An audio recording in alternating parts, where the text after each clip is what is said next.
Plus 2 Chemistry, Unit 12, Aldehydes, Ketones and Carboxylic Acids. Kerala Higher Secondary Examination, previous questions and answers. ഈ ക്ലാസ്സിൽ വരുന്നത് nucleophilic addition reactions of aldehydes and ketones, അതുപോലെ acid derivatives, ഇതുമായി ബന്ധപ്പെട്ട previous questions and answers. രണ്ടാമത്തെ question, choose the IUPAC name of the compound CH3 twice CHCOH. ഈ കോമ്പൗണ്ടിന്റെ IUPAC name എന്താണ്? CH3 twice CHCOH. Okay, അപ്പോൾ നമുക്കത് സ്പ്ലിറ്റ് ചെയ്ത് എഴുതാം. CH3 twice എന്നുള്ളത് CH3, അതായത് ഈ CHൽ രണ്ട് CH3 ഉണ്ട്, CH3. അപ്പോൾ ഒന്ന് നമുക്ക് മെയിൻ ചെയിനിൽ ഉൾപ്പെടുത്താം, മറ്റേത് ബ്രാഞ്ചാക്കി എടുക്കാം. അപ്പോൾ മെയിൻ ചെയിനിൽ ഉൾപ്പെടുത്തുമ്പോൾ ഇതിൽ 1, 2, 3 അല്ലേ? പ്രൊപ്പനോയിക് ആസിഡ്, ഇത് ഫസ്റ്റ് കാർബൺ, ഇത് സെക്കൻഡ് കാർബൺ. രണ്ടാമത്തെ കാർബണിൽ ഒരു CH3 ഉണ്ട്, ബ്രാഞ്ചായിട്ടുണ്ട്. 2-methyl പ്രൊപ്പനോയിക് ആസിഡ്, അതാണ് അതിൻ്റെ IUPAC name. 2-methyl propanoic acid. Okay, next question, how do you account for the following? Boiling point of aldehydes are lower than alcohols. Why? അതായത് ആൽഡിഹൈഡ്സിന്റെ boiling point ആൽക്കഹോൾസിനേക്കാൾ കുറവാണ്. ഇപ്പോൾ തിരിച്ചു പറയാണ്, ആൽക്കഹോൾസിന്റെ ബോയിലിംഗ് പോയിന്റ് കൂടുതലാണ് due to intermolecular hydrogen bonding. Alcohols have high boiling point due to intermolecular hydrogen bonding. Aldehydes ഏത് ബോണ്ടിങ് ഇല്ല? ഇന്റർമോളിക്കുലാർ ഹൈഡ്രജൻ ബോണ്ടിങ് ഇല്ല, അതുകൊണ്ട് അതിന് ബോയിലിംഗ് പോയിന്റ് കുറവാണ്. Due to the absence of intermolecular hydrogen bonding in aldehydes have lower boiling point than alcohols. Next, how the conversion of carbon dioxide to carboxylic acid can be effected using Grignard reagent.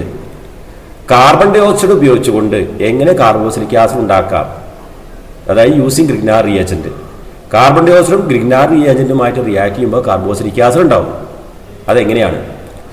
Carbon dioxide react with the Grignard reagent in dry ether followed by hydrolysis, we get carboxylic acid. Carboxylic acid ഒരു preparation മെത്തേഡാണ്. Carbon ഡയോക്സൈഡിലേക്ക് എന്ത് ചേർക്കുന്നു? Grignard reagent ചേർക്കുന്നു. Example നോക്കാം. CO2 carbon dioxide, ഈ കാണുന്നു CO2, C double ബോണ്ടോ. RMgH Grignard reagent, അത് ഇതിലേക്ക് ചേർക്കുകയാണ്. അപ്പോൾ ഈ RMgH സ്പ്ലിറ്റ് ചെയ്യുക R-Mg+X എന്നാണ്. R-Mg+X. ഓക്കെ, CO2 കാർബണും ഓക്സിജനും. അപ്പോൾ നമുക്കൊരു കാര്യം ചെയ്യാം, ഒരു കാർബണിൻ്റെ ഇടയിൽ ഇലക്ട്രോൺ ഷിഫ്റ്റിംഗ് നടത്താം. ഒരു പൈ കൊണ്ട് ഒരു ഓക്സിജനിലേക്ക് ഷിഫ്റ്റ് ചെയ്യുന്നു. ഓക്കെ, കാരണം നമുക്കറിയാം കാർബണും ഓക്സിജനും കമ്പയർ ചെയ്യുമ്പോൾ ഓക്സിജന് ഇലക്ട്രോൺ നെഗറ്റിവിറ്റി കൂടുതൽ. അപ്പോൾ ഇതിലത്തെ ഈ പൈ കൊണ്ട് ഓക്സിജനിലേക്ക് ഷിഫ്റ്റ് ചെയ്ത് കഴിഞ്ഞാൽ, ഈ ഓക്സിജന് നെഗറ്റീവ് ചാർജ്, ഈ കാർബണിന് പോസിറ്റീവ് ചാർജ്. ഈ പോസിറ്റീവ് ചാർജുള്ള കാർബണിൽ നെഗറ്റീവ് ചാർജുള്ള R- വരും. ഓക്കെ, പിന്നെ ഓക്സിജനിൽ Mgx വരും, കാരണം ഓക്സിജന് എന്താണ്? നെഗറ്റീവ് ചാർജാണ്. അപ്പോൾ പോസിറ്റീവ് ചാർജുള്ള Mgx അവിടെ അറ്റാച്ച് ചെയ്യും. അങ്ങനെ നമുക്ക് ഇങ്ങനെ ഒരു പ്രോഡക്റ്റ് കിട്ടും, അഡീഷൻ പ്രോഡക്റ്റ്. അതായത് ഇതിൽ R വന്നു, RCOONgX. ഈ കാർബണിൽ RCOOMgX. ഓക്കെ, അതിന് ഹൈഡ്രോളിസിസ് നടത്തി കഴിഞ്ഞാൽ ഇവിടെ ബ്രേക്ക് ചെയ്തിട്ട് ഇവിടെ OH ആയി മാറും. അങ്ങനെ RCOOH ആയി മാറും, കാർബോക്സിലിക് ആസിഡായി മാറുന്നു. Okay, next, both aldehydes and ketones possess carbonyl group. ആൽഡിഹൈഡിലും കീറ്റോണിലും CO ഗ്രൂപ്പ് ഉണ്ട്, കാർബണൈൽ ഫംഗ്ഷൻ ഗ്രൂപ്പ് ഉണ്ട്. They undergo similar chemical reaction, അതുകൊണ്ട് തന്നെ അവ ഒരേ കെമിക്കൽ റിയാക്ഷൻ കാണിക്കുന്നുണ്ട്. Explain the structure of carbonyl group. Carbonyl ഗ്രൂപ്പിന്റെ സ്ട്രക്ചർ എക്സ്പ്ലെയിൻ ചെയ്യാം. ഓക്കെ, അപ്പോൾ എന്താണ് കാർബണൈൽ ഗ്രൂപ്പിന്റെ സ്ട്രക്ചർ? ഇതാണ് CO ഗ്രൂപ്പ്, കാർബണൈൽ ഗ്രൂപ്പ്. രണ്ടിലും CO ഗ്രൂപ്പ് ഉണ്ട്. ആൽഡിഹൈഡ് ആണെങ്കിലും കീറ്റോൺ ആണെങ്കിലും CO ഗ്രൂപ്പ് ഉണ്ട്. ആൽഡിഹൈഡ് ആണെങ്കിൽ ഇതിലൊരു വാലൻസിയിൽ ഹൈഡ്രജൻ ഉണ്ടായിരിക്കും, അത്രേ ഉള്ളൂ. ഓക്കെ, രണ്ട് വാലൻസിയിലും ആൽക്കൈൽ ഗ്രൂപ്പ് ആണെങ്കിൽ കീറ്റോൺ, ഒരു വാലൻസിയിലെങ്കിലും ഹൈഡ്രജൻ ഉണ്ടെങ്കിൽ ആൽഡിഹൈഡ്. അതുകൊണ്ട് ആൽഡിഹൈഡ് ഫംഗ്ഷൻ ഗ്രൂപ്പ് നമ്മൾ CHO എന്ന് പറയും. ഇനി കാർബണിന്റെയും ഓക്സിജന്റെയും ഇടയിൽ ഡബിൾ ബോണ്ടാണ് അല്ലേ? അതിൽ ഒന്ന് സിഗ്മ ബോണ്ടും ഒന്ന് പൈ ബോണ്ടുമാണ്. 1 sigma bond and 1 pi bond. ഈ പൈ ബോണ്ട് ഉള്ള കാരണം കൊണ്ട് ഇതിൽ അഡീഷൻ റിയാക്ഷൻ നടക്കും. ഇവിടെ നടക്കുന്ന ഈ കാർബണൈൽ ഗ്രൂപ്പിൽ ആൽഡിഹൈഡ്സിലെ ഈ കീറ്റോൺസിൽ നടക്കുന്ന അഡീഷൻ റിയാക്ഷനാണ് ന്യൂക്ലിയോഫിലിക് അഡീഷൻ റിയാക്ഷൻ. ഓക്കെ, ഇവിടെ കാർബണും ഓക്സിജനും കമ്പയർ ചെയ്യുമ്പോൾ ഓക്സിജന് ഇലക്ട്രോണെഗറ്റിവിറ്റി കൂടുതലാണ്, അതുകൊണ്ട് ഈ പൈ ബോണ്ട് ഓക്സിജനിലേക്ക് ഷിഫ്റ്റ് ചെയ്യും. അങ്ങനെ ഓക്സിജനിലേക്ക് ഷിഫ്റ്റ് ചെയ്യുമ്പോൾ ഓക്സിജന് negative charge, partial negative charge, കാർബണിന് പാർഷ്യൽ പോസിറ്റീവ് ചാർജ് അങ്ങനെ വരും. ഓക്കെ, അപ്പോൾ ഓക്സിജൻ നെഗറ്റീവ് ചാർജ്, കാർബണിന് പോസിറ്റീവ് ചാർജ്, പോളാർ. അതുകൊണ്ട് ഇത് പോളാറാണ്. പോളാർ പോസിറ്റീവ് നെഗറ്റീവ് ഉള്ള കാരണം കൊണ്ട് പോളാറാണ്. ഇനി ഇതിന്റെ ഹൈബ്രിഡൈസേഷൻ പറയാം. ഈ കാർബണിന് എത്ര സിഗ്മ ബോണ്ടാണ് കാണുന്നത് നോക്കൂ. 1 2 3. ഇത് പൈ ബോണ്ടാണ്. അപ്പോൾ 3 സിഗ്മ ബോണ്ടാണ് ഈ കാർബണിന്. 3 സിഗ്മ ബോണ്ട് വന്നാൽ sp2 ഹൈബ്രിഡൈസേഷൻ ആണ്. ട്രയാങ്കിൾ പ്ലാനാർ ജോമെട്രിയാണ്. ഇത് ഒരു ട്രയാങ്കിളിന്റെ 3 കോർണേഴ്സിലേക്കുന്ന പോലെയാണ്. ഇത് ഇങ്ങനെ കണക്ട് ചെയ്ത് കഴിഞ്ഞാൽ ഒരു ട്രയാങ്കിൾ ആയിട്ട് മാറും അല്ലേ. അപ്പോൾ ഇതിന്റെ ഈ ജോമെട്രിയുടെ പേര് ട്രയാങ്കിൾ പ്ലാനാർ ജോമെട്രി. ഓക്കെ, ഇവിടെ ഈ കാർബണിൽ പോസിറ്റീവ് ചാർജാണ് കാണുന്നത്. അതുകൊണ്ട് നെഗറ്റീവ് ചാർജുള്ള ന്യൂക്ലിയോഫൈൽ പോസിറ്റീവ് ചാർജുള്ള ഈ കാർബണിൽ അറ്റാക്ക് ചെയ്യുന്നു. അങ്ങനെ ന്യൂക്ലിയോഫിലിക്ക് അഡീഷൻ റിയാക്ഷൻ നടക്കുന്നു. ആൽഡിഹൈഡ്സും കീറ്റോൺസും കാണിക്കുന്ന പ്രധാനപ്പെട്ട ഒരു പ്രോപ്പർട്ടിയാണ് ന്യൂക്ലിയോഫിലിക്ക് അഡീഷൻ റിയാക്ഷൻ. ഓക്കെ, അതിന് എക്സാമ്പിളാണ് അടുത്ത ക്വസ്റ്റ്യൻ ആയിട്ട് വരുന്നത്. How the conversion of aldehyde to acetal can carry out. അതായത് ആൽഡിഹൈഡിനെ എങ്ങനെ അസറ്റാളാക്കി മാറ്റാം. ആൽഡിഹൈഡിനെ ആൽക്കഹോളുമായിട്ട് റിയാക്ട് ചെയ്താൽ ആദ്യം ഹെവി അസറ്റാളായി മാറും, വീണ്ടും അത് ആൽക്കഹോളുമായിട്ട് റിയാക്ട് ചെയ്താൽ അസറ്റാളായി മാറുന്നു. ഓക്കെ, ഇതാണ് അതിന്റെ റിയാക്ഷൻ. RCHO ആൽഡിഹൈഡ്, അതിലേക്ക് ആൽക്കഹോൾ ചേർക്കുമ്പോൾ ഈ CHO നമുക്കറിയാം CH ഡബിൾ ബോണ്ട് എന്നാണ് അല്ലേ. അപ്പോൾ ഓക്സിജൻ നെഗറ്റീവ് ചാർജ്, കാർബണിന്റെ പോസിറ്റീവ് ചാർജ് അത് കണ്ടു. പോസിറ്റീവ് ചാർജുള്ള കാർബണിൽ അതായത് ഈ RO- സ്പ്ലിറ്റ് ROH സ്പ്ലിറ്റ് ചെയ്യുക RO-H+. RO- ഈ പോസിറ്റീവ് ചാർജുള്ള ഈ കാർബണിൽ വരും, H+ ഈ ഓക്സിജനിലും വരും. അങ്ങനെ ഇങ്ങനെ കോമ്പൗണ്ടായി മാറും. RCH OH ഈ കാർബണിൽ OR അല്ലെങ്കിൽ OR എന്ന് മാത്രം വിചാരിച്ചാൽ മതി. ഓക്കെ, വീണ്ടും അത് ഇതിന്റെ പേരാണ് ഹെമി അസറ്റാൾ. ഇത് വീണ്ടും ആൽക്കഹോൾ മോളിക്യൂളുമായി റിയാക്ട് ചെയ്താൽ അതായത് ഈ H-ഉം ഇതിലത്തെ OH കൂടി H2 ആയിട്ട് പോകും. അങ്ങനെ ഇവിടെ ഈ OH അല്ലെങ്കിൽ തിരിച്ചു പറയാം, ഇതിലത്തെ H-ഉം ഇതിലത്തെ OH കൂടി H2 പോകും. അങ്ങനെ ഓല് ആര് അറ്റാച്ച് ചെയ്യുന്നു? R' അറ്റാച്ച് ചെയ്യുന്നു. അങ്ങനെ രണ്ട് പൊസിഷനിലും മുകളിലും OR' വന്നു, താഴെയും OR' വന്നു. ഇതിനാണ് അസറ്റാൾ എന്ന് പറയുക. അതായത് ആൽഡിഹൈഡ് ആൽക്കഹോളുമായി റിയാക്ട് ചെയ്താൽ ആദ്യം ഹെമി അസറ്റാൾ, വീണ്ടും റിയാക്ട് ചെയ്ത് കഴിഞ്ഞാൽ വീണ്ടും ആൽക്കഹോളുമായിട്ട് റിയാക്ട് ചെയ്താൽ അസറ്റാൾ. ഇതെന്തിന് എക്സാമ്പിളാണ്? ന്യൂക്ലിയോഫിലിക് അഡീഷൻ റിയാക്ഷന് എക്സാമ്പിളാണ്. Next, how do you account for the following addition reaction of sodium hydrogen sulfide is useful for the separation and purification of aldehyde. അതായത് അടുത്തൊരു എക്സാമ്പിളാണ് ന്യൂക്ലിയോഫിലിക് അഡീഷൻ റിയാക്ഷൻ എക്സാമ്പിളാണ് reaction of aldehydes or ketones with sodium hydrogen sulphite. പക്ഷേ ഈ reaction നമുക്ക് എന്തിനു use ചെയ്യാറുണ്ട്?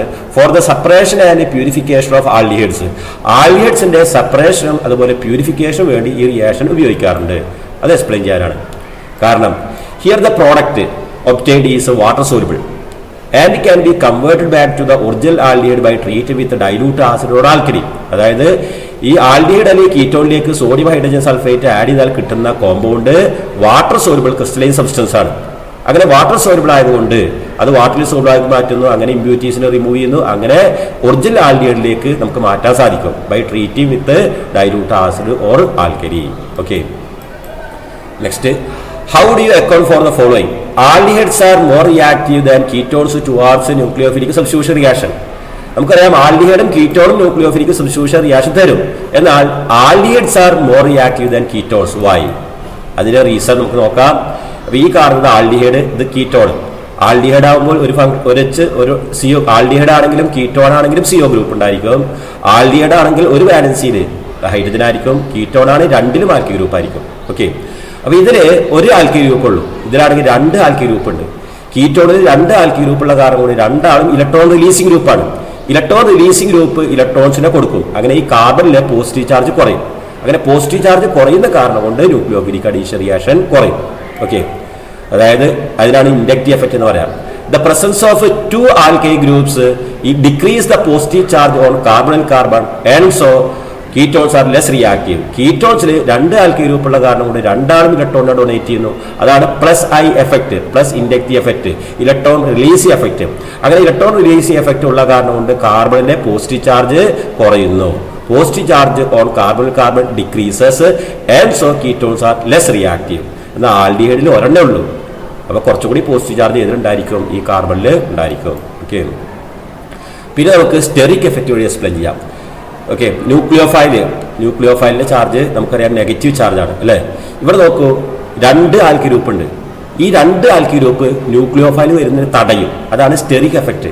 Steric effect തടഞ്ഞു നിർത്തുക. ഓക്കെ, അതായത് ഇവിടെ ആൽക്കി ഗ്രൂപ്പിന്റെ എണ്ണം കൂടുതലായ കാരണം കൊണ്ട് attack of nucleophile is difficult. ന്യൂക്ലിയോഫൈലിന്റെ അറ്റാക്ക് ബുദ്ധിമുട്ടാണ്. അതുകൊണ്ട് കീറ്റോൺസിന് റിയാക്ടിവിറ്റി കുറവാണ്.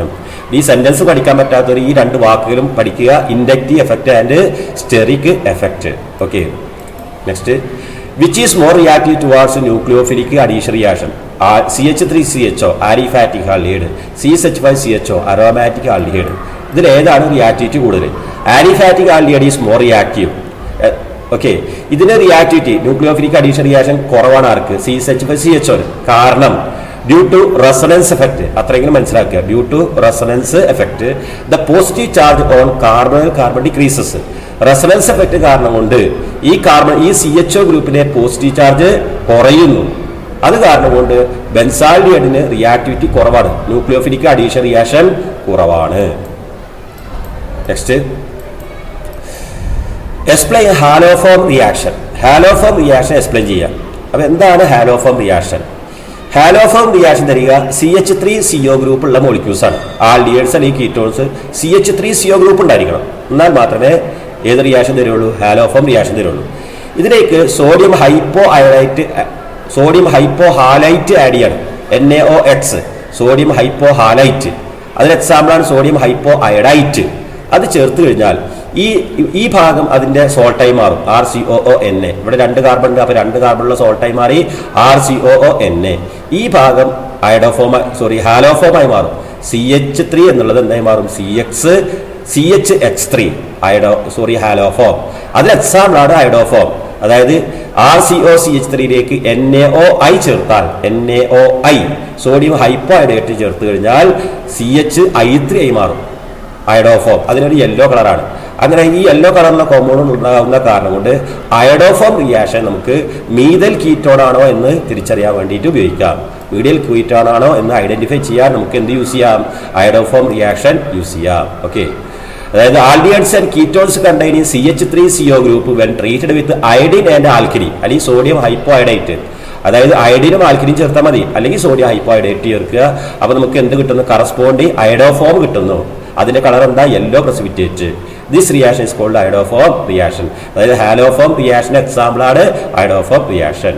It is an example of haloform reaction. It is used to distinguish methyl ketone from other ketone. അതായത് മീഥൈൽ കീറ്റോൺസിനെ മറ്റുള്ള കീറ്റോൺസിൽ നിന്ന് തിരിച്ചറിയാൻ നമുക്ക് ഏത് റിയാക്ഷൻ യൂസ് ചെയ്യാം? അയഡോഫോം റിയാക്ഷൻ യൂസ് ചെയ്യാം. ഓക്കെ, മീഥൈൽ കീറ്റോണിന്റെ എക്സാമ്പിൾ ആണ് CH3COCH3. അതായത് COന്റെ ഒരു സൈഡിലെങ്കിലും CH3 ഗ്രൂപ്പ് ഉണ്ടെങ്കിൽ മാത്രമേ ഈ റിയാക്ഷൻ തരുള്ളൂ. എന്നാൽ ഞാൻ വേറെ CH3CH2 COCH2CH3 അതെന്തല്ല? മീഥൈൽ കീറ്റോൺ അല്ല. കാരണം CO ഗ്രൂപ്പിൽ നേരിട്ട് CH3 ഗ്രൂപ്പ് കണക്ഷൻ വന്നിട്ടില്ല. ഓക്കെ, CH3COCH3 മീഥൈൽ കീറ്റോൺ ആണ്. CH3COCH2CH3 അതും മീഥൈൽ കീറ്റോൺ ആണ്. ഒരു സൈഡിലെങ്കിലും CH3 ഗ്രൂപ്പ് വരണം. Okay, next, aromatic aldehydes undergo electrophilic substitution reaction. Write the nitration of benzaldehyde with chemical equation. Nitration of benzaldehyde explain ചെയ്യാനാണ്. അപ്പോൾ ഇതാണ് benzaldehyde CH5CHO. അതിലേക്ക് nitrate mixture ചേർക്കുകയാണ്. HNO3 and H2SO4. Concentrated nitric acid and concentrated sulphuric acid. ഈ temperature എന്തെങ്കിലും കുഴപ്പമൊന്നുമില്ല. ഇതാണ് ചേർക്കേണ്ടത്. നൈട്രേറ്റ് മിക്സ്ചറാണ് ചേർക്കേണ്ടത്. അപ്പോൾ നമ്മൾ അറിയേണ്ട കാര്യം ഇതാണ്. CHO ഗ്രൂപ്പാണ് ഇവിടുത്തെ ഫംഗ്ഷൻ ഗ്രൂപ്പ് അല്ലേ? ഇത് മെറ്റാ ഡയറക്റ്റിംഗ് ഗ്രൂപ്പാണ്. ഓക്കെ, അതായത് ഇൻകമിംഗ് ഗ്രൂപ്പിനെ മെറ്റാ പൊസിഷനിലേക്കാണ് വരുത്തുക. ഇൻകമിംഗ് ഗ്രൂപ്പ് ആരാണ്? HNO3 അടങ്ങിയിട്ടുള്ള NO2- ആണ് ഇതിലത്തെ ഇൻകമിംഗ് ഗ്രൂപ്പ്. ആ NO2 ഗ്രൂപ്പ് മെറ്റാ പൊസിഷനിൽ അറ്റാച്ച് ചെയ്യുന്നു. നമുക്കറിയാം ഈ തൊട്ടടുത്ത 2 പൊസിഷൻ ഓർത്തോ. ഇത് മെറ്റ, ഓപ്പോസിറ്റുള്ള പാര അല്ലെ? ഇവിടെ മെറ്റാ പൊസിഷനിലാണ് NO2 ഗ്രൂപ്പ് വരിക. അതുകൊണ്ട് അതിനെ മെറ്റാ നൈട്രോ ബെൻസാൽഡിഹൈഡ് എന്ന് പറയും. ഈ കോമ്പൗണ്ടിന്റെ പേരാണ് മെറ്റാ നൈട്രോ ബെൻസാൽഡിഹൈഡ്. അതായത് ബെൻസാൽഡിഹൈഡിനെ നൈട്രേറ്റ് മിക്സ്ചർ ഉപയോഗിച്ചുകൊണ്ട് നൈട്രേഷൻ നടത്തിയാൽ മെറ്റാ നൈട്രോ ബെൻസാൽഡിഹൈഡ് ലഭിക്കും. Next, identify A, B and C in the following reaction. ഇവിടെ 2-3 റിയാക്ഷൻസ് തരുന്നുണ്ട്. അതിൽ A എന്താണ്, B എന്താണ്, C എന്താണ്? CH3COOH plus NH3. ആദ്യം കിട്ടുക നമുക്കറിയാം CH3COH എന്ന് പറയുന്ന ആസിഡാണ്, NH3 ബേസ് ആണ്. രണ്ടും കൂടി റിയാക്ട് ചെയ്ത് സോൾട്ടായി മാറും. ഒന്നുമില്ല, ഇതിലത്തെ H ഇതിരണ്ട് കൊടുക്കും. അങ്ങനെ എന്തായി മാറും? CH3COO NH4 എന്നായി മാറും. അത് അയണൈസ് ചെയ്ത് കഴിയുമ്പോൾ CH3COO -NH4+. ഓക്കെ, ഇതിനെ ഹീറ്റ് ചെയ്ത് കഴിഞ്ഞാൽ ഇതിൻ്റെ ഇടയിൽ നിന്ന് വാട്ടർ പോകും. ഈ NH4 രണ്ട് എച്ചും ഇതിലത്തെ ഒരു ഓക്സിജനും കൂടി H2 ആയിട്ട് പോകും. ബാക്കി CH3CONH2. അതാണ് എ. അതിനെ ഹൈഡ്രോളിസ് ചെയ്ത് കഴിഞ്ഞാൽ CH3COH ആയി മാറും. അതായത് amide on hydrolysis we will get carboxylic acid CH3COOH. അതിലേക്ക് Br2 in the presence of red phosphorus ചേർത്ത് കഴിഞ്ഞാൽ ആൽഫ ഹൈഡ്രജൻ മാറി അവിടെ Br വരും. ഓക്കെ, അങ്ങനെ നമുക്ക് ഈ കോമ്പൗണ്ട്സ് കിട്ടും. എ എന്ന് പറയുന്നത് CH3CONH2. അതായത് ഇതിനെ ഹീറ്റ് ചെയ്താൽ അമൈഡാണ് കിട്ടുക CH3CONH2. ഓക്കെ, അതിന് ഹൈഡ്രോളിസ് നടത്തിയാൽ നമുക്ക് കിട്ടുക CH3COH CH3COH. അതിലേക്ക് Br2 in the presence of red phosphorus ചേർത്ത് കഴിഞ്ഞാൽ ഇതിലത്തെ ഈ H മാറിയിട്ട് അവിടെ ആര് വരുന്നു? Br വരുന്നു. അങ്ങനെ CH2BrCOH. Okay, next explain the following reaction. Esterification. എന്താണ് esterification? Acid plus alcohol gives ester. അതായത് കാർബോക്സിലിക് ആസിഡിനെ ആൽക്കഹോളോ അല്ലെങ്കിൽ ഫിനോളോ വെച്ച് ഹീറ്റ് ചെയ്യാണ് in the presence of concentrate sulphuric acid we will get ester. അതായത് carboxylic acid carboxylic acid plus alcohol in the presence of concentrate sulphuric acid gives ester. അല്ലെങ്കിൽ carboxylic acid plus phenol in the presence of concentrate sulphuric acid gives ester. Okay, അങ്ങനെ ester ഉണ്ടാക്കുന്ന പ്രോസസ്സിന് പറയുന്നവരാണ് esterification. Next, name the product obtained by the reaction between acetic acid and ethanol. Acetic acid ആസിഡാണ്, ethanol ആൽക്കഹോളാണ്. അപ്പോൾ ആസിഡും ആൽക്കഹോളും കൂടി react ചെയ്ത എസ്റ്ററാണ് കിട്ടുക. നമുക്ക് കിട്ടുന്ന എസ്റ്ററിന്റെ പേര് ഈഥൈൽ അസറ്റേറ്റ്. ഈഥൈൽ അസറ്റേറ്റ് എന്ന് പറയാം. അല്ലെങ്കിൽ അതായത് acetic acid plus ethanol gives ethyl acetate. അല്ലെങ്കിൽ അതിന്റെ IUPAC നെയിമാണ് ഈഥൈൽ എത്തനോയേറ്റ്. ഓക്കെ, ഇതാണ് അതിന്റെ ഫോർമുല. CH3COO(C2H5). അതായത് അസറ്റിക് ആസിഡ് CH3COOH ആണ്, എത്തനോൾ എന്ന് പറഞ്ഞാൽ C2H5OH ആണ്. രണ്ടും കൂടി കമ്പൈൻ ചെയ്യുമ്പോൾ അതിൻ്റെ ഇടയിൽ നിന്ന് വാട്ടർ പോയിട്ട് ഇതിൻ്റെ ഇടയിൽ നിന്ന് വാട്ടർ പോകും. അങ്ങനെ CH3COOC2H5. Okay, next identify the product obtained when acetic acid heated with P2O5. Acetic ആസിഡിനെ P2O5മായി ഹീറ്റ് ചെയ്ത് കഴിഞ്ഞാൽ എന്താ സംഭവിക്കുക? അതായത് അസറ്റിക് ആസിഡിന്റെ ഇടയിൽ നിന്ന് വാട്ടർ പോകും ഈ P2O5 വെച്ച് ഹീറ്റ് ചെയ്യുന്ന സമയത്ത്. കാരണം P2O5 ഒരു ഡീഹൈഡ്രേറ്റ് ഏജന്റ് ആണ്. അങ്ങനെ അസറ്റിക് ആസിഡ് വാട്ടർ പോയി കഴിഞ്ഞാൽ അസറ്റിക് അൺഹൈഡ്രൈഡ് ആയി മാറും. Acetic anhydride. അതാണ് ഇതിന്റെ ഫോർമുല. CH3CO2O. അതായത് രണ്ട് അസറ്റിക് ആസിഡിന്റെ ഇടയിൽ നിന്ന് ഒരു വാട്ടർ മോളിക്യൂൾ പോയി കഴിഞ്ഞാൽ CH3CO2O ആയി മാറുന്നു. Next, how will you bring about the following conversion? Benzoic acid to benzamide. Benzoic ആസിഡിനെ എങ്ങനെ ബെൻസമൈഡ് ആക്കി മാറ്റാം? ബെൻസോയിക് ആസിഡിലേക്ക് അമോണിയ ചേർത്താൽ മതി. ഇപ്പോൾ ബെൻസമൈഡ് ആയിട്ട് മാറും. ആദ്യം ഇതിന്റെ സോൾട്ട് ആയിട്ടാണ് കിട്ടുക. അതിനെ ഹീറ്റ് ചെയ്ത് കഴിഞ്ഞാൽ അമൈഡായിട്ട് മാറും. അല്ലെങ്കിൽ ഒറ്റടിക്ക് എഴുതിയാൽ മതി benzoic acid CH5COOH plus NH3 gives CH5CONH2 benzamide. Next, how will you carry out the following conversions? ഈ കൺവേർഷൻസ് എങ്ങനെയാണ് ചെയ്യുക? ഈ കാരണം എന്താണ്?